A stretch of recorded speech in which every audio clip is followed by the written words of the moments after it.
उनकी मां को गालियां दी गईं। उन्होंने इसे बेहद पीड़ादायक बताया और अपमानजनक बताते हुए कहा कि ये सिर्फ मेरी मां का नहीं बल्कि पूरे देश की मां, बहन, बेटियों का अपमान है। पीएम ने कहा कि जिस मां ने उन्हें देश सेवा का आशीर्वाद देकर अपने दायित्वों से मुक्त किया, राजनीति से उनका कोई लेना देना नहीं था, उस मां को गालियां दी गईं।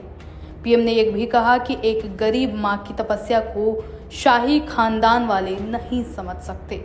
उन्होंने कांग्रेस और आरजेडी पर तंज कसते हुए कहा कि ये लोग सोने चांदी की चम्मच लेकर पैदा हुए हैं और सत्ता को अपनी निजी विरासत समझते हैं, लेकिन बिहार और देश की जनता ने का ही बोलबाला था। हत्या, बलात्कार और फिरौती आम बात थी।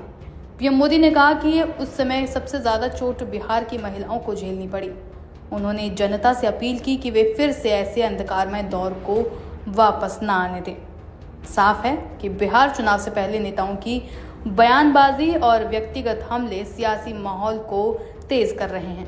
एक तरफ लालू यादव रोजगार और विकास के मुद्दे को उठाकर पीएम मोदी पर हमलावर हैं, तो दूसरी तरफ प्रधानमंत्री भावनात्मक जुड़ाव और आरजेडी शासनकाल की याद दिलाकर विपक्ष को घेर रहे हैं। आने वाले समय में ये टकराव और तेज होने वाला है। आपकी इस मुद्दे पर क्या राय है, हमें कमेंट बॉक्स में बताएं और ऐसी खबरों के लिए जुड़े रहें लाइव हिंदुस्तान के साथ।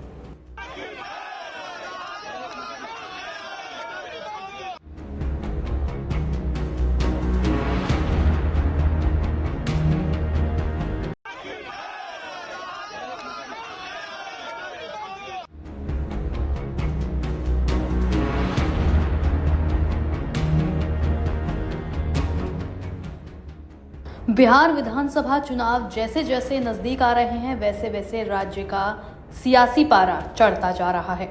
राजनीतिक दल एक दूसरे पर लगातार हमलावर हैं और आरोप प्रत्यारोप का दौर तेज है।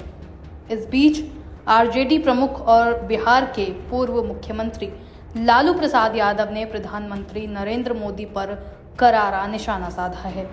लालू यादव ने ट्वीट करते हुए लिखा, ए मोदी जी, विक्ट्री चाहिए बिहार से और फैक्ट्री दीजिएगा गुजरात में। ये गुजराती फॉर्मूला बिहार में नहीं चलेगा। उन्होंने कहा कि प्रधानमंत्री सिर्फ बिहार से जीत चाहते हैं, लेकिन उद्योग और रोजगार की फैक्ट्रियां गुजरात में लगाते हैं। लालू ने पीएम को नसीहत दी कि बिहारियों को हल्के में न लें। आरजेडी प्रमुख ने आगे आरोप लगाया कि बीजेपी कार्यकर्ताओं को प्रधानमंत्री की छत्र छाया मिली हुई है और वे राज्य में अराजकता फैला रहे हैं। उन्होंने कहा कि बीजेपी समर्थक बिहार की माताओं, बहनों, छात्राओं, शिक्षिकाओं, गर्भवती महिलाओं, बुजुर्गों और पत्रकारों तक को गालियां दे रहे हैं और उनके साथ हाथापाई कर रहे हैं, दुर्व्यवहार कर रहे हैं। लालू यादव ने सवाल किया कि